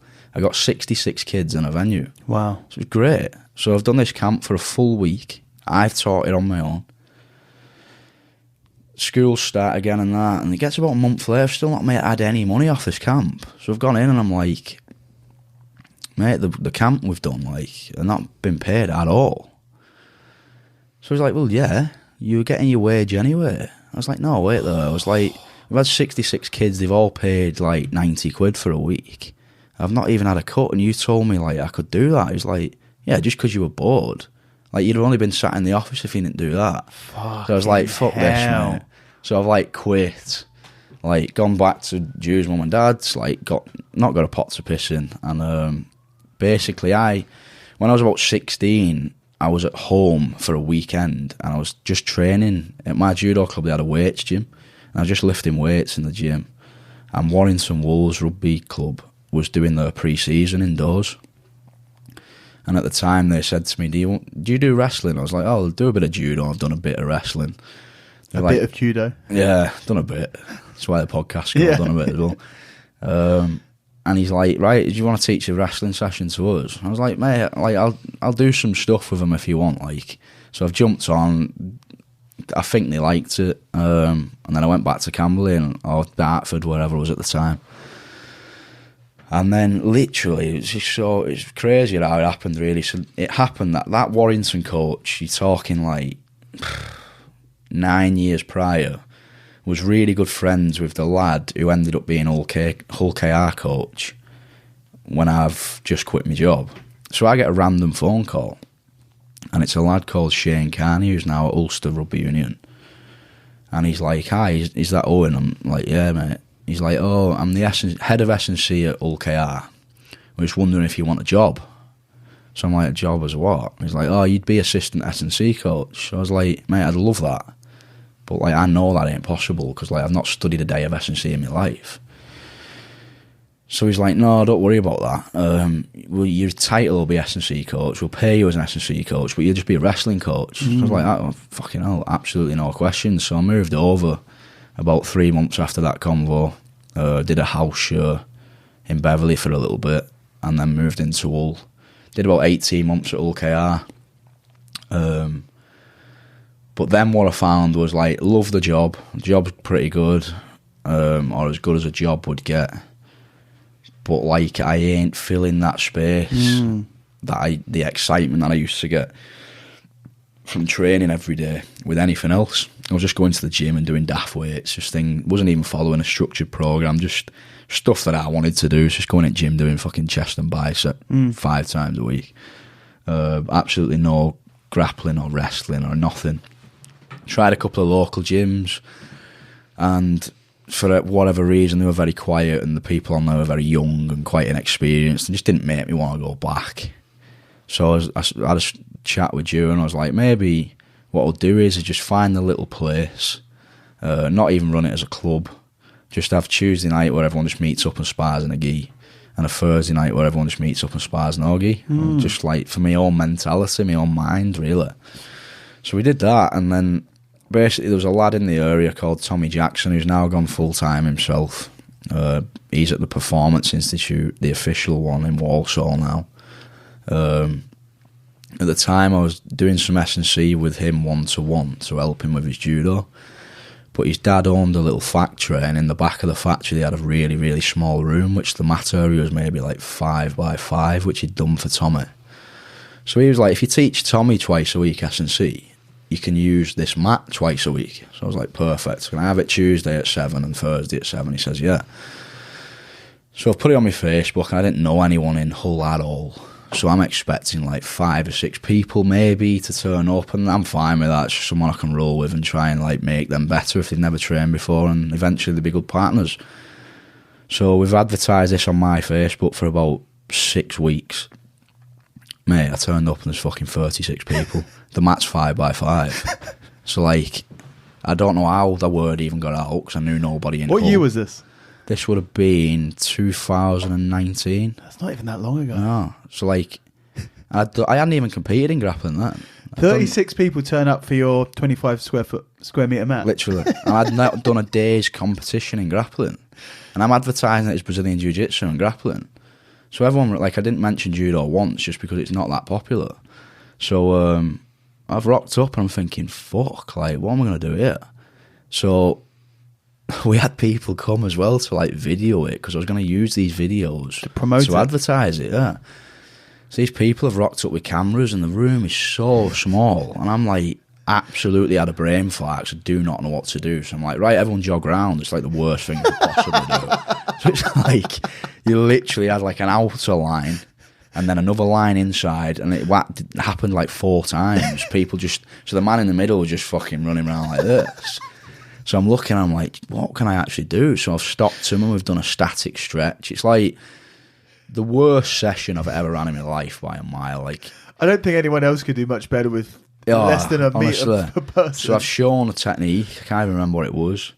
And then we've had to drill this technique in 3 groups. So like you're drilling it for 3 minutes and resting for 6 minutes. It was just awful. And we've all had some sort of like roll at the end, some sort of spar at the end. They've left and I was like, look, no one's coming back. If we can get 5 from there, that's all we wanted anyway. That's fine. Yeah. So then we ran it every Tuesday, Thursday, and we started with about 12 to 15. So it was all right. And it started slowly getting busier. So I asked them people who were coming consistently, would you want to do a Saturday morning as well? They said yes. We had 3 sessions. Did that for about 2 or 3 months. And obviously this place was not costing me anything and people were paying a little bit. So what I was doing was saving that in hope that I could get a little bit of a better venue soon where we'd have a bit more space. And that's what we did. So it got to the point where we could get a bit of a better venue. I started looking for venues in Hull, but all like units were £1,000 a month, and which was way outside my budget at the time. And then we came across I thought I'd start looking at community clubs. So we went to this North Point Community Centre, which size-wise was perfect. So I've gone in and I'm like, mate, this is absolutely great. And he's like, yeah, the only thing is you'll have to put your mats down, train, and then pick them all up. And that just put me off, mate, because I'd done that so many times as a kid. Like, all the clubs I was training in at the beginning was always, I'll put the mats down, train. And I was like, to get an adult to come here after working all day and then he has to do that, he's not going to want to do it. I was like, mate, thanks a lot, but no thanks. And the bloke was about 70 years old, and as we're walking out, he's like, you know what, though, we've got a building over the road that we don't use. You can have a look at that if you want. And, mate, I was like this far from saying, no, I'm all right, mate. Like, it had just gone for me. And I was going to the gym after it, training with everyone anyway. And Jiu was like, just have a look. I was like, right, whatever. I was like, go on, mate, we'll have a look. And it was perfect. Is it the place you got now? No, okay. So it had its own car park. Like, you could probably get about 12 cars on it. His open door, he had like I think we had 10 by 4 mat area, something like that. Had a kitchen, toilets. We had a very small room, which we ended up making a little weights area. And he wanted £500 a month. Yeah. So I was like, mate, I could just about afford that. So we did that. Then it got to COVID. By the time it hit COVID, we had about 60 members. But we were really lucky because the community centre said because we're not using it, they'll cut it in half. So we're paying $250 a month instead, all in. But none of the members cancelled. Like, wow. No one cancelled, no one asked to pause it, nothing. So the account was just building through COVID. So we didn't suffer through COVID at all. But then what that meant is when we got to lockdown 3, I was like, fuck this, I'm going to just get a new place. I was like, we've actually got 60 members. I think they were paying like £40 a month at the time. I was like, let's just dive in and see how it goes. I was like, the worst thing that happens is we've got no money. And we've done that before. So I get this new place, we move in, that's like £1,000 a month, and that's where we are now. So we're there for, we've been there now like 2.5, 3 years. I didn't realise it was so recent that you got it. Yeah, I reckon it's 2 years we've been in this place now, and it's now it's just a full-time schedule. I ended up quitting the rugby job to just run the gym full-time. So now I've got it pretty bang on. And so when did you first start competing in grappling? My first competition was when we were in the second gym. Because this is the thing, when I opened the gyms, mate, I had zero aspirations to compete at all. Yeah. Like, I was done with competition after judo. I was like, I'm not doing anything else. Like, I'm fine. And then I knew Chris Thompson from when I used to train up north when I was a kid. Like, I went to Lucio Sergio's as a blue belt when I was about 16, and Chris was on there as a brown belt. So I knew Chris from there. And Chris sent me a random message. And I weren't training then. I used to just coach. Like, I just coach and I just join in like a Saturday morning sparring. But I thought it was really important that I coached to try and build the classes, basically. So I put all my time into that. And Chris messaged me and he was like, we've got a spot on Grapplefest against a black belt called Alberto Gonzalez, who's had a world bronze at Masters 1 in the gi. But it'll be no gi if you want to compete. But he's like, what belt are you? And I was a purple belt at the time, so I thought, fuck this, he's not going to give it me. So I was like, I'm a brown belt. So I just lied. Who was your purple belt under? Wilson Okay, Jr. yeah. Because you were training a little bit, just not to go too much in. You were training at Carlson Gracie. Farnborough. So you were under the Carlson Gracie London lot, basically, whilst you were in Camberley. Yeah, so Camberley was like, they used our venue. Yeah. To do Jiu Jitsu as well. So our coach made us cross-train. So I trained with them for about 6 years, I reckon. So I had a purple belt under them, as well as obviously black belt in judo. So I just lied to Chris. I was like, I'm a brown belt. Well, you say, black belt in judo, purple belt in jiu-jitsu, meet in the middle, brown belt. Yeah, that's it. So yeah, I just said, I'm a brown belt. And he had no pictures of me in a gi anyway. So I was just like, I hadn't done gi for ages. So he took it, I was a brown belt. But me, it was like I think it was something like 10 days, and I was about 94 kilo on the match at 85, and I was still working full time then. I was still at KR, so it's not like I was like, oh, I'll just train hard for 10 days. So I went on some crazy diet. I was water loading for 10 days, but not even training. It was just like, just stupid, really. Like, it was that ridiculous that I had 2 kilos to lose on the Saturday. So what I did was went to our 10 o'clock sparring, did 10 rounds, and then drove to Liverpool and did Grapplefest. That was like my first experience. So the match was absolutely awful. Awful match. I ended up scraping a decision. But it was a really, really bad match. But Chris said because he'd done me a favour, he'll get back on. Yeah. So that was like my door into grappling in a way. Still wasn't massively enthusiastic about competing, but because he said he can get back on, it was in Liverpool, which was 10 minutes from my mum's front door. So I was like, it's quite good. I can get my mates to go and watch it and that. So I'll do a bit more training, not loads, but I'll jump in a bit more of the sparring, so I'm a bit more ready for the next one. And then I ended up with Paul Lukowski on the second one, and I had trained a bit more for that one, but still not like I'm training now, and still now I'm not training like I was at Camberley. Sure. I'm just training with my members, basically. So then I fought Paul, ended up winning that match. And then I went to an All-Stars and won an All-Stars Absolute. I had Jan Reichskins or something in the final, scraped past that. But you're talking here like I'm training 3 times a week at this point. Like, it's just not my focus. I've still got a job and running a gym, and my gym was my priority by far, which it still is. And then I got on Polaris then.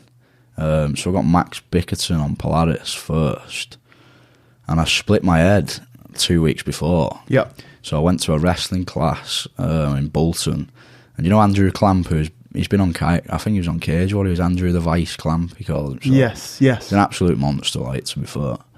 And I've shot a single on him, and he's done some mad fucking shit. He must have been watching YouTube or something the night before, and he's literally tried to jump over my head. Yep. And he's just flying, kneed me in the side of my head, and there's just blood pissing everywhere. And I had Grapplefest the week after, and Polaris the week after that. So I've gone to the hospital, they've stapled it, and they're like, there's absolutely no chance you can compete in 5 days, because that will just rip straight open. I think the housekeeping's are they trying to get in here? No, thanks. If they come in, we'll shoo them away. Yeah, carry on. So yeah, they were like, that'll just absolutely rip open. So you can't do that. So I had to pull out a grapple fest. But luckily, to be fair, the opponent I was meant to have pulled out as well. So then I just didn't spar for 2 weeks. And I don't know if I spoke about this somewhere else. Like, mate, every time I fought on Pilates, apart from this last match, I have been so fucking ill. And really? I don't know what it is. Like, so Bickerton, I just couldn't spar for 2 weeks. But I thought, there's no fucking way. That's my first time on Pilates. I can't pull out. Yep. It's impossible. Like, we even had a Ratulo seminar, which just made me sick. It was like the Monday week of Pilates. And they absolutely just sparred with everyone. I couldn't even fucking join in. I just sat there watching, thinking, I'm competing on Saturday. How good would it have been to roll with both of the Ratulos the same week? So then I went there, won that. Then I got Michael Pixley on Grapplefest, won that. And then, just kept going on Pilates. I ended up with Freddie, even though we were on the same team.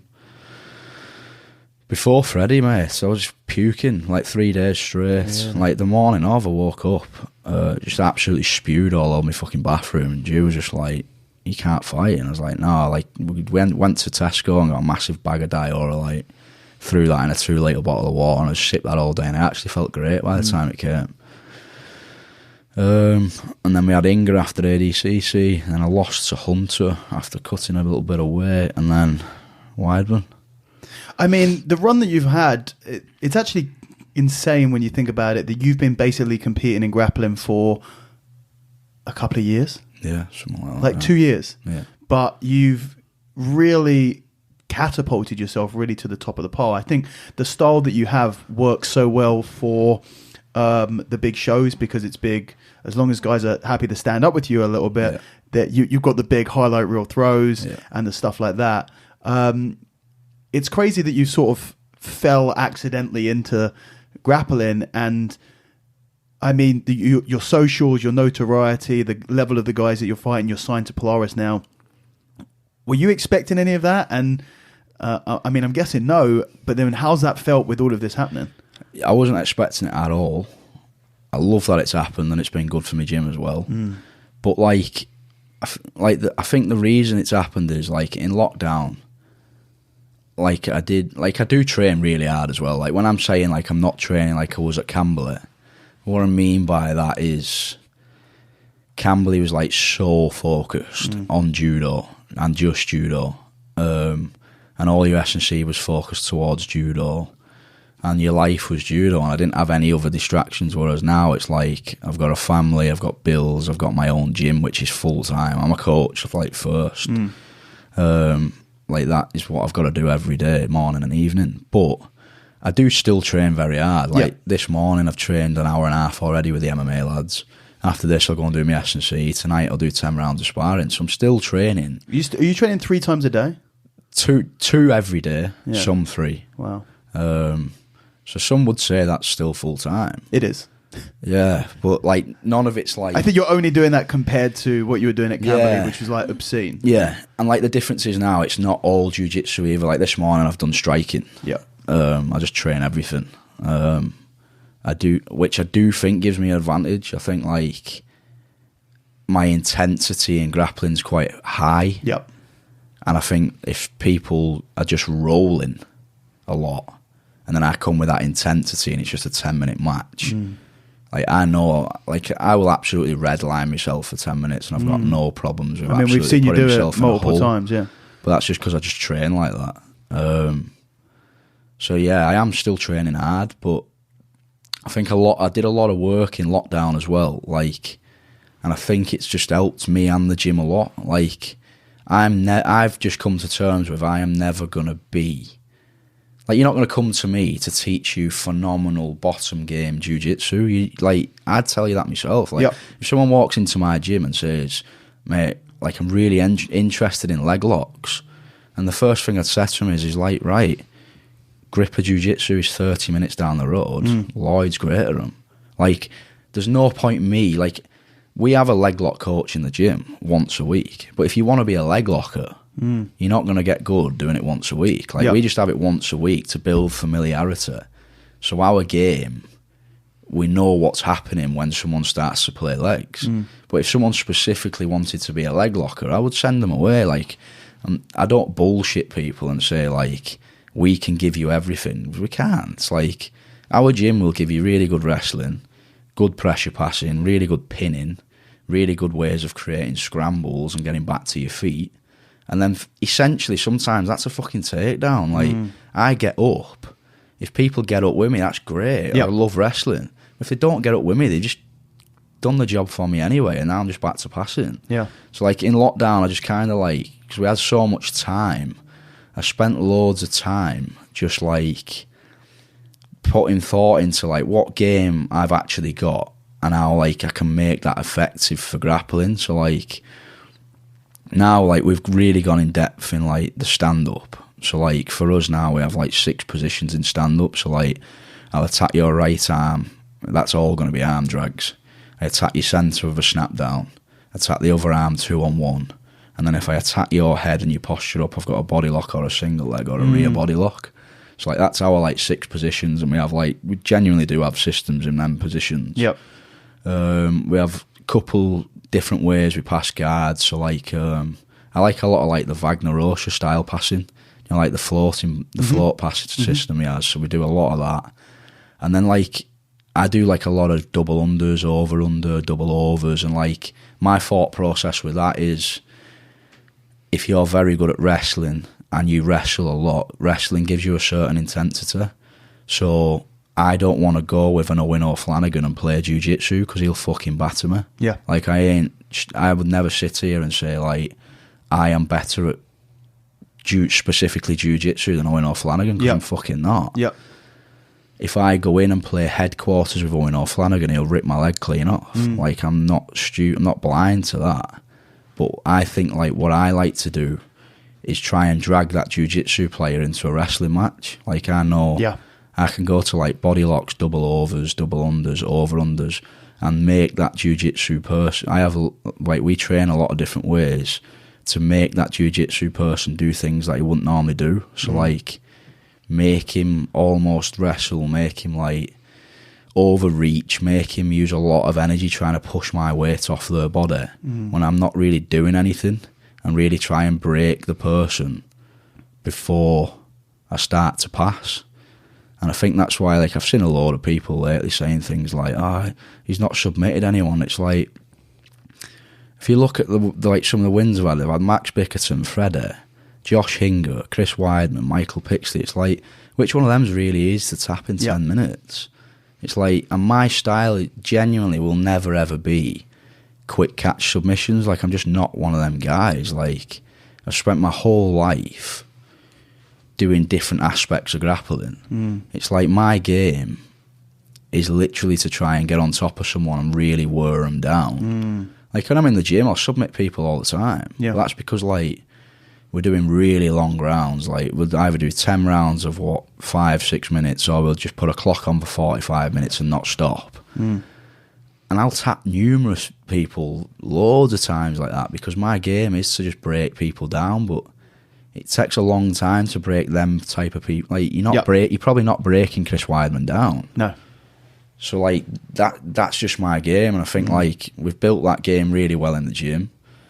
And through teaching it, like, I don't even drill. I literally do not drill. I just spar.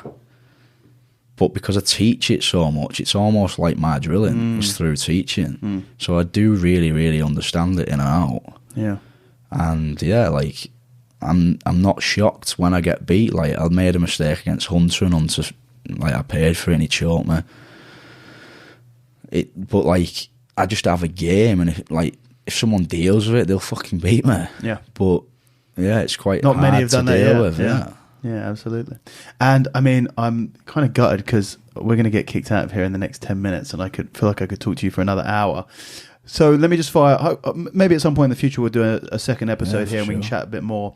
But I guess then the last question I want to ask, just because it's really interesting to me that, and surely for others, with your judo background, and you might be guessing what the question is going to be here, we haven't seen you do any gi, jiu-jitsu, either big shows or tournaments or anything like that, is that on purpose? Have you just felt like I haven't even really seen you train in the gi?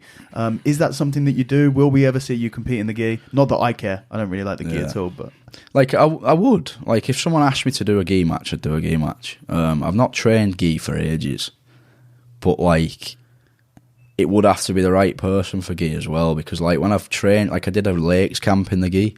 I took a lakes camp in the gi. Must have been about 6 months ago. And I felt fantastic in the gi until I fought someone who was playing that like worm guard lapel shit, and it was just like, this is why I've not done gi for ages, because it was like nothing happened in terms of me like getting submitted or pinned or anything. It was just like I was in headquarters with my leg wrapped in a lapel and I couldn't fucking move. So it was like, I'm pretty sure if I fought someone like, say, on Polaris in the gi and they had that sort of game, it would be an absolutely horrendous watch and it would do no good for gi. But someone who's like real up for scrambles and like, I'm so game for it. Yeah, like even though I had a gi on for maybe like 12 months, I'm pretty sure if I like put a gi back on for 3 months, I'll be absolutely fine. Yeah. And, you know, talking about matches, I mean, when we chatted after your match with Chris, you mentioned your Romero. Have people been calling for that?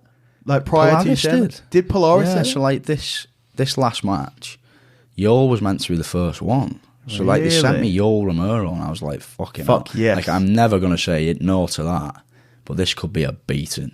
Do you know what I mean? I could get a good beat. I think it would just be a great match. Yeah, I do, yeah. But I was like, absolutely, like said, yeah. And then for whatever reason, that didn't happen. So then they said Cowboy Cerrone, which would have been really cool as well. Yeah. But then he had some sort of race on. And then they said Kevin Holland, which is completely random. Makes no sense. Yeah.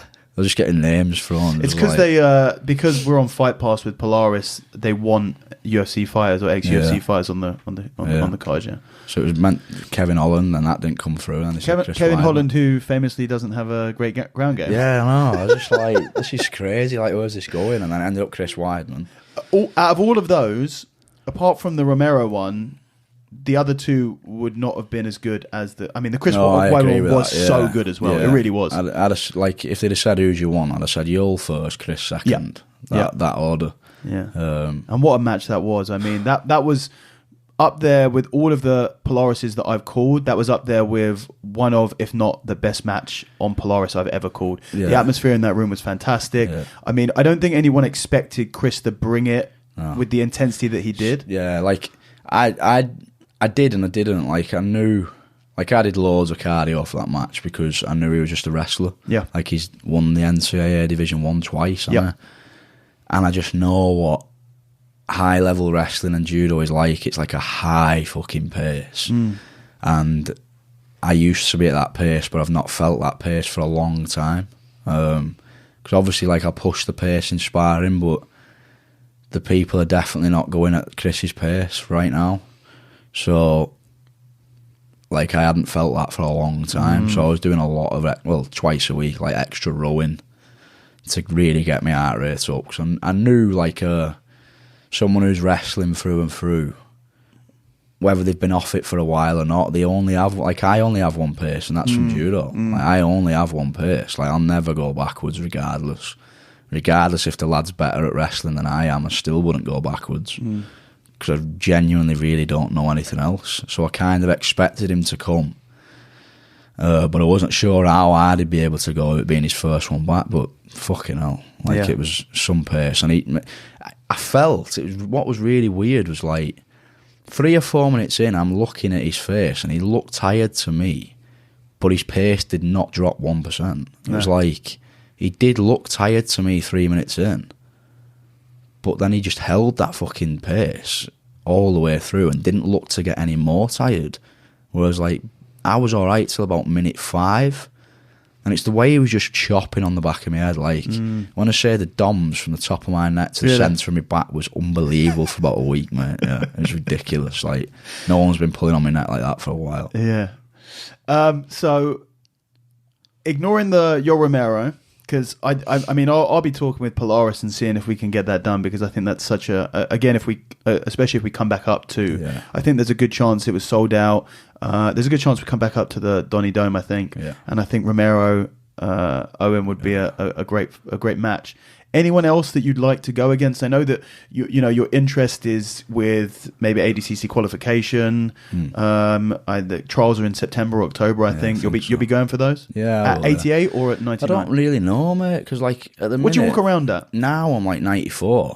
Because like for Chris Weidman, I did lift a bit of weight. So like I was trying to put size on legitimately because he asked for 95. When I went to ADCC at 99, I had a match with Inga the week after at 88, so I was only 91. So like when I fought Kynan, I was 91 kilo, and they're big guys. I'd love to feel it again if I was like 94, 95 kilo. I'm pretty sure it'd still be the same result, but I do think I'd do a lot better. I think like that week when I was in Vegas, like walking around at 91, like 91's ridiculously light to fight at 99. And them lads are like cutting weight, and you go in the warm-up room, they're all on a drip. And I'm sat there with fucking box of Nutrigrains, you know what I mean? Like about to go out and compete against Kine and Duarte, and I've not even got a fucking coach. It's like, if I did better in the trials and won it instead of silver, and I'd actually had time to prep and like actually go out there at like 96 kilo and fit, I would fancy it, because the pace of 99 suits me more. And there's a lot less guard playing really dangerous leg lockers at 99 than there is at 88. Yeah, the 99 guys will play your game, I think, more than the 88 would. Whereas 88, like I feel like if I did 88, I could come in a really good size for 88, be super physical. And I know I am a touch fitter when I'm down in weight a little bit. Like obviously you put a bit of size on, you're eating more fucking food to do that. Like you're carrying a bit more muscle. As fit as I was going into that match, you do definitely feel the couple of kilos that you've gained in the last 2 months or so. Well, Owen, I'd love to talk to you for another hour at least. There's so much I'd like to speak to you about, your strength conditioning stuff, because you know you are such a big, muscular, powerful, athletic guy. I think that we could have a great conversation about that, talking about more differences between judo and Brazilian jiu-jitsu and grappling. Hopefully we can do a second part, but really enjoyed this, and it was man, your story is so interesting from the judo days, and your transition into grappling and becoming a grappling superstar now has just been great to watch. Getting kidnapped. That's probably my favourite part. Or you getting pissed before your interview on BBC. Thank you very much. Really appreciate the time. Cheers mate. Thanks for having us. That is it, guys. I hope you enjoyed that episode. If you want to find out more, if you want to follow Owen, then the best place is probably his Instagram. You can check him out at Owen Livesy. He's also got his own podcast called the Done a Bit Podcast, so check that out. It's on Instagram at Done a Bit Podcast. You can also check out his online grappling academy, which is at Owen Livesy Grappling Academy. He also has some instructionals out on Jiu Jitsu X and Grapple Club, so if you want to learn how to launch people, go check them out as well. As for myself, as always, if you want to follow me, you can find me on Instagram. My handle is at Raspberry_ape. You can also follow just the podcast on Instagram if you just hate everything else that I do, which is at Raspberry Ape Podcast. You can also find my website, which is raspberryape.com, or my YouTube, which is youtube.com/raspberryape. As always, if you guys enjoyed this episode, then please feel free to share, like, subscribe, all that jazz. Thank you for listening, and I will catch you guys next time. Take it easy.